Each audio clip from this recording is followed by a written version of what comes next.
Vamos a hacer un resumen de la oratoria latina como género literario. No perdamos de vista que estamos haciendo un estudio de la literatura latina.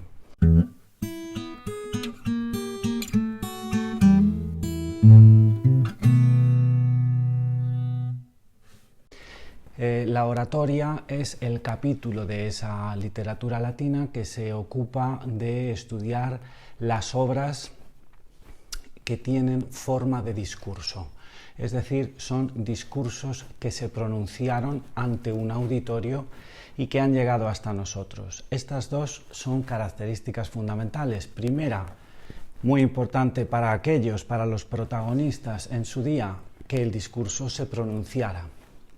Pero segunda, muy importante para nosotros, es que el discurso haya tenido una forma escrita, alguien se haya preocupado de escribirlo y conservarlo.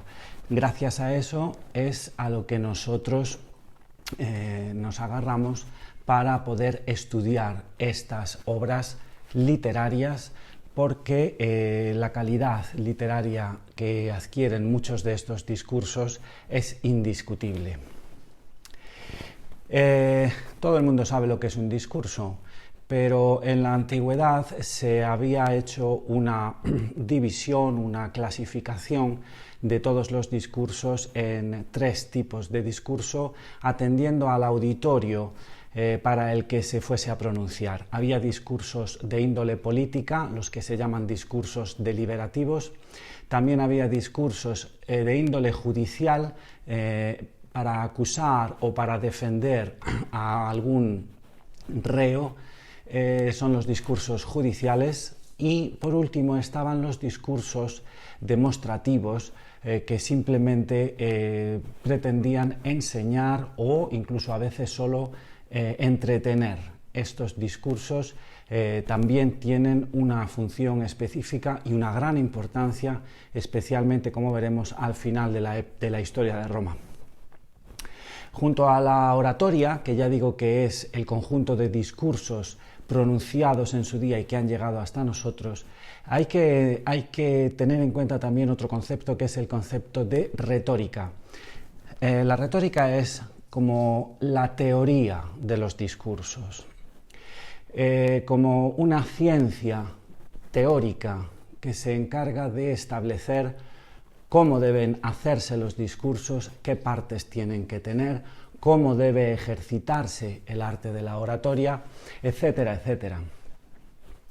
Por ejemplo, es muy importante con respecto a la retórica el establecimiento de las partes de un discurso. La retórica clásica, que los romanos heredaron de los griegos, con 3 siglos de diferencia, establecía que un discurso canónico tenía 4 partes. Una introducción al tema del que se va a hablar, los romanos la llaman el exordium, después una exposición del contenido que el orador ha preparado, sería la narratio. Después, sobre esa narratio se hace una interpretación que puede alejarse más o menos de la propia narratio. Esta interpretación se denomina argumentatio, y para cerrar el discurso el orador hace una peroratio, que nosotros llamaríamos simplemente una conclusión. Visto entonces los límites de la oratoria como género literario y de la retórica como ciencia teórica que la estudia, vamos a hablar de la evolución de la oratoria en la historia de Roma. Hay que distinguir 2 grandes momentos. Uno es a lo largo de la República de Roma, y después la segunda parte será la oratoria en la época imperial. Discursos se pronunciaron en Roma desde los primeros momentos. No en vano, una de las instituciones fundamentales en la política romana republicana fue el Senado. Y el Senado es un lugar en el que se defienden posiciones políticas. Mientras estuvo activo el Senado a lo largo de toda la República, la oratoria política tuvo mucha importancia y mucha trascendencia. Lo que sucede es que los romanos no entendían que eso tuviese una trascendencia literaria. Entonces, la inmensa mayoría de los discursos se pronunciaban muchísimas veces improvisadamente, y después de ellos no quedaba ningún reflejo escrito. Hay muy pocos ejemplos. En paralelo a estos discursos políticos, también había muchas ocasiones de pronunciar discursos judiciales ante los tribunales. Recordemos que los romanos desde muy pronto tienen un aparato judicial bastante bien estructurado que permitía precisamente este tipo de demostraciones oratorias. Ya digo que los discursos normalmente no se escriben, solo se pronuncian y tienen valor en el momento en el que se pronuncian. Sabemos algunos nombres de oradores que gozaron de una enorme fama en su momento. Hay que destacar un nombre que es Catón el Viejo, al que llaman también Catón el Censor, del que sabemos que llegó a pronunciar más de 150 discursos, la mayoría de índole política. Él era un político muy activo que defendía posiciones muy conservadoras.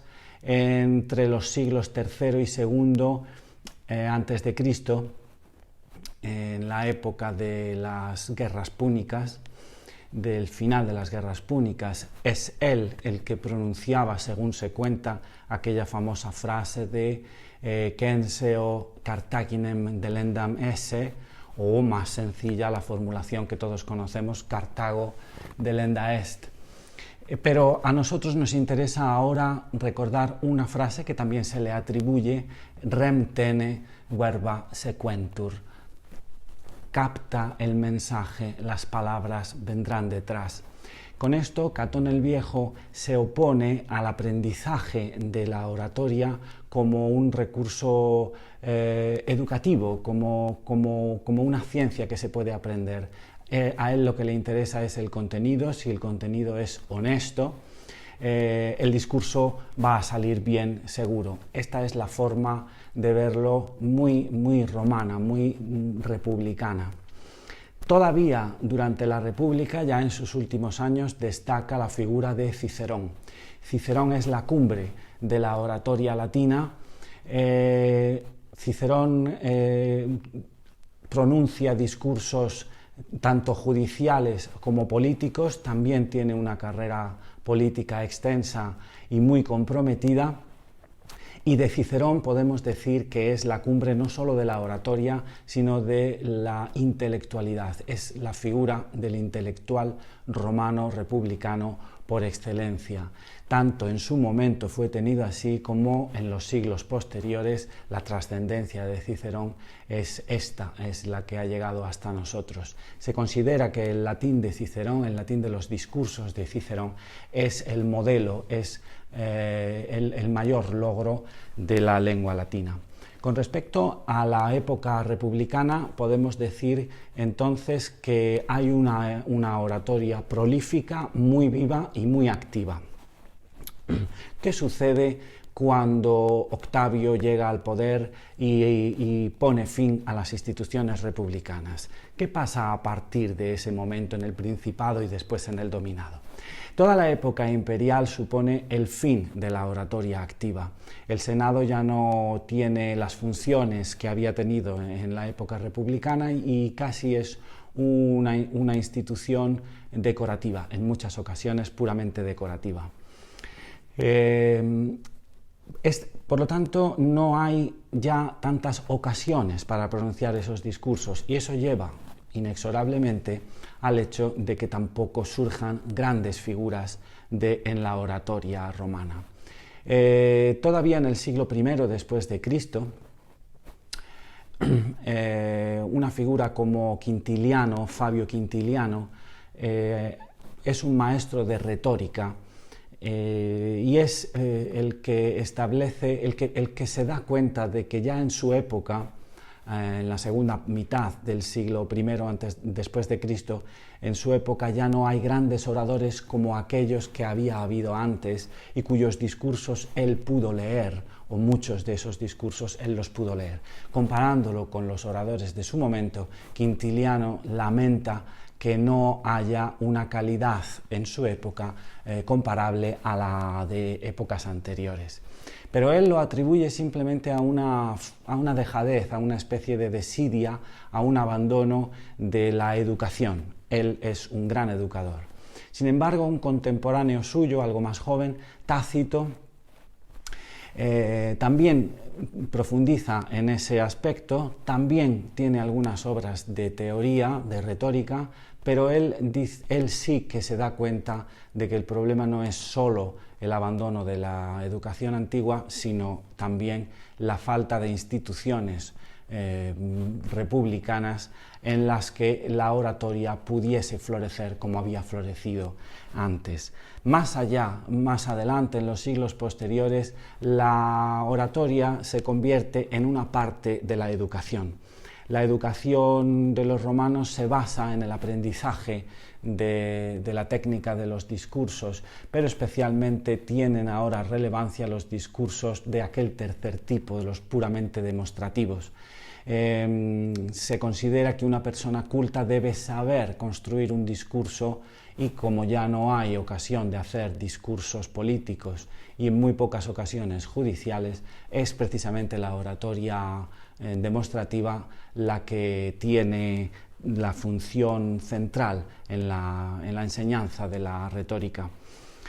Es esta enseñanza retórica la que después va a suponer una de las grandes bases de la educación, no solo del final de la historia de Roma, sino en los siglos posteriores, en la Edad Media y hasta incluso entrado el Renacimiento. Se considerará que el aprendizaje de la técnica discursiva es la marca de distinción de cualquier persona culta. Lo que quedaría ahora es profundizar en la figura de Cicerón y esto lo vamos a dejar para otro vídeo.